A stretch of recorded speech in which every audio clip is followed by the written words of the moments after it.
तू झालास मूक समाजाचा नायक या कवितेचा अभ्यास करूयात। या कवितेचे कवी आहेत ज.वी. पवार। यांचं संपूर्ण नाव जयराम विठ्ठल पवार। यांचा परिचय पाहूयात। कवी, कादंबरीकार म्हणून प्रसिद्ध, आंबेडकरी चळवळीतील ज्येष्ठ कार्यकर्ते, दलित पॅन्थर व सम्यक क्रांती या संघटनांचे प्रवर्तक, चळवळीसंबंधी विविध वृत्तपत्रातून, नियतकालिकातून सातत्याने लेखन, विद्रोही व धम्मलिपी या नियतकालिकांचे संपादक, 1966 नंतरच्या दलित साहित्य चळवळीतले प्रमुख लेखक। त्यांची जवळपास 30 पुस्तके प्रकाशित झालेली आहेत। आपण कवितेची मध्यवर्ती कल्पना पाहूयात। प्रस्तुत कविता नाकेबंदी या काव्यसंग्रहातून घेण्यात आलेली आहे। भारतरत्न डॉक्टर बाबासाहेब आंबेडकरांनी महाड येथील चवदार तळ्यावर जो सत्याग्रह केला त्याला 50 वर्षे उलटल्यानंतर या महामानवाचा गौरव करणारी व त्यांना विनम्र अभिवादन करणारी ही कविता लिहिली आहे। डॉक्टर आंबेडकरांनी सर्व हारा समाजामध्ये जागृती करून, परंपरा नाकारून नव्या समाजाची जडणघडण केली। मूकपणे अन्याय सहन करणाऱ्या वंचितांच्या पिढीला आत्मविश्वास दिला व त्यांना मानाने जगण्याचे बळ दिले। अशा या महानायकाच्या कर्तृत्वाची महती या कवितेत वर्णिलेली आहे। तसेच 50 वर्षानंतरची परिस्थितीसुद्धा त्यांनी कथन केलेली आहे। प्रथम आपण कविता ऐकूयात। तू निघालास तेव्हा काळोखाचं राज्य होतं, सूर्यफुलांनी पाठ फिरवली होती, मळवाटेने जायचे नाकारलेस तेव्हा खाच खळग्यांनी तुझे स्वागत केले। तू झालास परिस्थितीवर स्वार आणि घडविलास नवा इतिहास। तू झालास मूक समाजाचा नायक आणि जागा केलास उभा बहिष्कृत भारत। तू फुंकलेस रणशिंग अगाध ज्ञानाच्या बळावर, तू तोडल्यास गुलामांच्या पायातल्या बेड्या आणि केलेस उभे चवदार तळ्याच्या काठावर। युद्धात जवानांना उभे करावे तसे, तुझे शब्द जसे की महाकाव्ये तुझ्या पायाजवळ गळून पडावीत। तुझा संघर्ष असा की काठ्यांच्या संगीनी व्हाव्यात। तुझ्या डरकाळीने हादरलं आकाश, डचमळली पृथ्वी आणि बघता बघता चवदार तळ्याला आग लागली। आज 50 वर्षांनी अनुभवतोय, सूर्यफुले तुझा ध्यास घेतायत, बिगुल प्रतीक्षा करतोय। चवदार तळ्याचं पाणी तेही आता थंड झालंय। मुलांनो, कवितेचा भावार्थ पाहूयात। तत्पूर्वी तू झालास मूक समाजाचा नायक। तू म्हणजे डॉक्टर बाबासाहेब आंबेडकर, नायक म्हणजे नेता, पुढे घेऊन जाणारा, मार्गदर्शन करणारा। मूक म्हणजे न बोलणारा, मूक समाज म्हणजे वंचित समाज। चवदार तळ्याबद्दल मी थोडंसं सांगते। 1927 साली महाड येथील चवदार तळ्याकाठी डॉक्टर बाबासाहेब आंबेडकर यांनी आपल्या अनुयायांसह सत्याग्रह करून दलित बांधवांकरता ते तळे खुले करून दिले। मुलांनो, इथे आपल्याला डॉक्टर बाबासाहेब आंबेडकर आपल्या मूक समाजाला घेऊन चवदार तळ्याच्या काठावर उभे असलेले दिसत आहेत आणि डॉक्टर बाबासाहेब आंबेडकरांनी या तळ्यातील पाणी हातात घेतलेलं आहे। हेच शिल्प तयार केलेलं आहे। शिल्पाच्या माध्यमातून आपल्याला हा प्रसंग पाहता येतो आहे। चवदार तळं आपल्याला इथे दिसत आहे। तू निघालास तेव्हा काळोखाचं राज्य होतं, सूर्यफुलांनी पाठ फिरवली होती, मळवाटेने जायचे नाकारलेस तेव्हा खाच खळग्यांनी तुझे स्वागत केले। तू म्हणजे डॉक्टर बाबासाहेब आंबेडकर। सूर्यफुले म्हणजे सुख समृद्धीचं प्रतीक। सूर्य ज्या दिशेला असतो त्या दिशेला मुख वळवणारी फुलं। मळवाट म्हणजे बुरसटलेल्या विचारांची पारंपरिक वाट। खाच खळगे म्हणजे अडीअडचणी, संकटे। स्वागत करणे म्हणजे आदराने एखाद्या व्यक्तीला बोलावणे।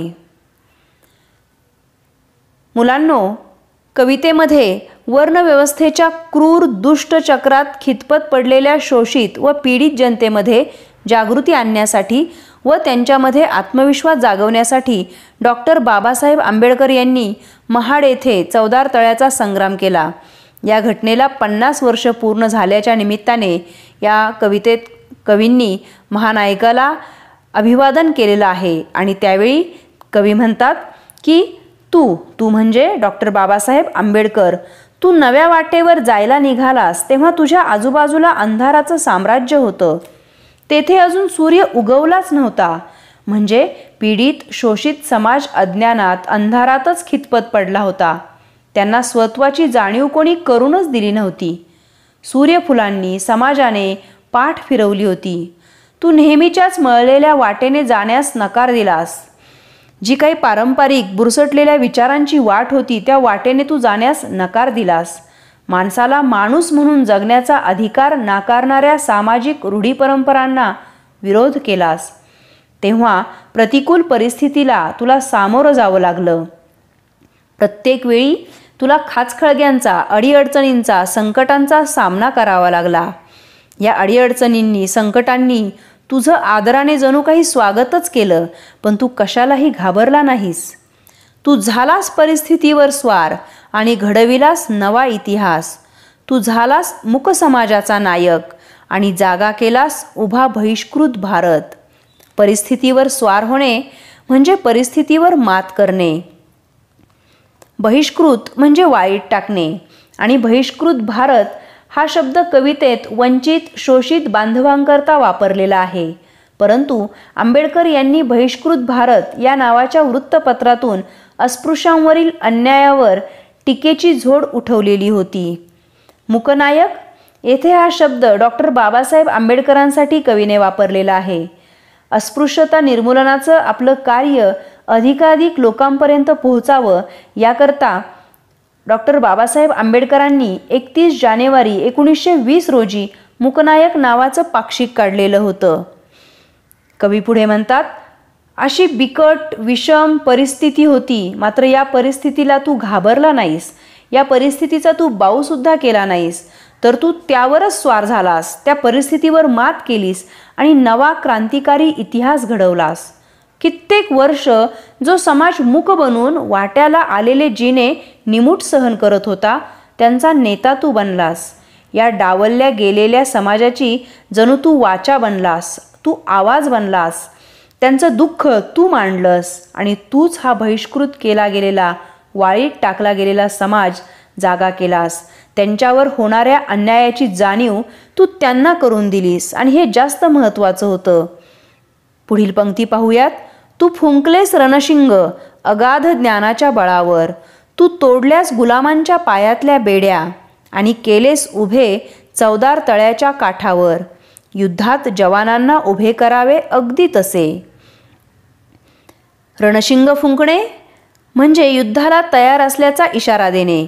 युद्ध सुरू करण्यापूर्वी एक शिंग फुंकतात आणि ते शिंग फुंकल्यानंतर आम्ही युद्धाला तयार आहोत असा इशारा दिला जातो. अगाध म्हणजे अमर्याद.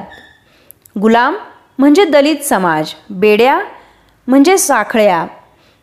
पायातल्या बेड्या तोडणे म्हणजे स्वतंत्र होणे. मुलांनो, या पंक्तींचा अर्थ पाहूयात. तुझ्या अमर्याद ज्ञानाच्या बळावर, विद्वत्तेच्या पुंजीवर तू अन्यायाविरुद्ध आवाज उठवलास. कित्येक वर्ष गुलामगिरीचे जिने जगणाऱ्या बांधवांच्या पायातील दास्यत्वाच्या बेड्या, साखळ्या तू तोडल्यास आणि या आत्मजागृती झालेल्या बांधवांना तू चवदार तळ्याच्या सत्याग्रहाकरता एकत्र केलंस. युद्धात ज्याप्रमाणे सैनिकांना शत्रूविरुद्ध लढण्यासाठी उभे करतात, अगदी त्याप्रमाणे अन्याय अपमानाचं जिनं लाभलेल्या या हीन दीन लाचार बनवल्या गेलेल्या निद्रिस्त बांधवांना तू अन्यायाविरुद्ध बंड पुकारायला सज्ज केलंस, तयार केलंस. पुढील पंक्ती पाहूयात. तुझे शब्द जसे की महाकाव्य तुझ्या पायाजवळ गळून पडावीत. तुझा संघर्ष असा की काठ्यांच्या संगिनी व्हाव्यात. तुझ्या डरकाळीने हादरलं आकाश, डचमळली पृथ्वी आणि बघता बघता चवदार तळ्याला आग लागली. महाकाव्य म्हणजे भारतीय सांस्कृतिक मूल्य दर्शवणारी प्राचीन काव्य. गळून पडणे म्हणजे निखळून पडणे. संगिनी म्हणजे बंदुकीचं धारधार टोक. डरकाळी म्हणजे जोराचा आवाज देणे. हादरली म्हणजे थरथरली. डचमळली म्हणजे डळमळीत झाली. तुझ्या शब्दांना महाकाव्यापेक्षाही तेज प्राप्त झालं. तू उभारलेल्या या संघर्षात काठ्यांनाही संगिनी तळपत्या शस्त्रांचा धारदारपणा प्राप्त झाला. समाजातल्या सामान्य माणसालाही स्वतःतील असामान्य सामर्थ्याचा प्रत्यय आला. तुझ्या सामर्थ्यशाली आवाजाने सारा आसमंत घाबरून गेला. धरणी हादरली आणि पाहता पाहता तुझ्या हाकेपायी चवदार तळ्याच्या लढ्याकरता सारा जनसागर पेटून उठला. या चवदार तळ्याच्या सत्याग्रहाचा वणवा सर्वत्र पसरला. पाण्यालाही आग लागली. म्हणजेच अन्याय जुलूम सहन करणाऱ्या थंड रक्तातही अन्यायाविरुद्ध पेटून उठण्यासाठी आग निर्माण झाली. पुढील पंक्ती पाहूयात. आज 50 वर्षांनी अनुभवतोय, सूर्यफुले तुझा ध्यास घेतायत. बिगुल प्रतीक्षा करतोय. चवदार तळ्याचं पाणी तेही आता थंड झालंय. सूर्यफुलं म्हणजे ही आजची तरुण पिढी. ध्यास घेतायत म्हणजे एखाद्या गोष्टीची ओढ लागलेली आहे. बिगुल हे एक वाजवण्याचं वाद्य आहे.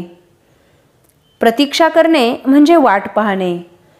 आज 50 वर्षानंतरही सूर्यफुले म्हणजेच तरुण पिढी तुझाच ध्यास घेत आहे. तुझ्या खंबीर व संघर्षमय नेतृत्वाची वाट पाहत आहे. युद्ध करण्यासाठी सज्ज असण्याची ग्वाही देत तुझ्या नेतृत्वाची आस धरत प्रतीक्षा करत आहे. एकेकाळी चवदार तळ्याचे तापलेले पाणी तेही आता थंड झालं आहे. तुझ्या विचारांनी भारून समाजात त्या काळी केलेल्या संघर्षाची ज्योत आता मंद झाली असली तरी क्रांतीची संघर्षाची आजही गरज आहे आणि त्यासाठी सर्वजण तुझा ध्यास घेत आहेत, वाट पाहत आहेत, असं इथे कवींनी म्हटलेलं आहे. क्षणोक्षणी डॉक्टर बाबासाहेब आंबेडकरांना आजची तरुण पिढी आठवण करत आहे. मुलांनो, या कवितेमध्ये अज्ञान, दारिद्र्य, जातीयता यांच्या चिखलात रुतून पडलेल्या समाजाला बाबासाहेबांनी बाहेर काढले. त्याला पृथ्वीच्या पाठीवर सन्मान मिळवून दिला, प्रखर आत्मविश्वास दिला. या लढ्याच्या काळात दलितांनी बाबासाहेबांना पूर्ण साथ दिली.